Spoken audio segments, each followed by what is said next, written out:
How to change the rear brake pads with an electric parking brake. The automobiles that are entering the market nowadays have been adjusting to new developments. This is true for rear brake pads equipped with electric parking brakes, whose replacement calls for more sophisticated gear. So let's learn how to change the rear brake pads with an electric parking brake.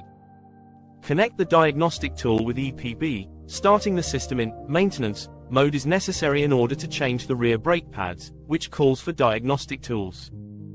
Do not overlook the necessity of checking the stability of the vehicle's battery voltage during this initial step.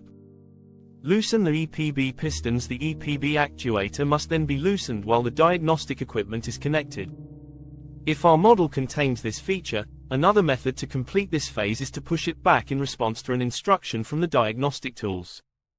Take off the caliper and pistons. We shall then carry out the calibration. To do this, it's crucial to confirm that the tool you're using is compatible with the EPB system in your car. Change brake pads. If we haven't already, we remove the wheel in this stage and pull the piston to release the brake pads from the disc. Turn the caliper body on the opposite guide by loosening one of the guide bolts. The automobile must be on the ground at this stage, and the wheels must be in their original positions.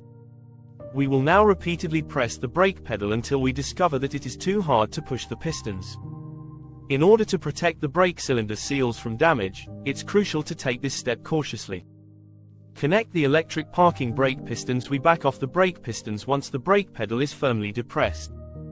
The best way to accomplish this is with the help of a diagnostic tool that we have already employed. We shall keep an ear out for the EPB motor's sounds until it turns on again. Adjust the parking brake pistons. Specialist workshops employ a system of analysis and programs that the manufacturer provides to do this. You can visit them or speak with the brand directly. Ensure everything is working properly. Once the calibration has been appropriately completed, you must examine how the handbrake operates. Repeatedly activating and deactivating it will accomplish this. If you find this video helpful, like and subscribe. Thanks for watching. See you in the next one.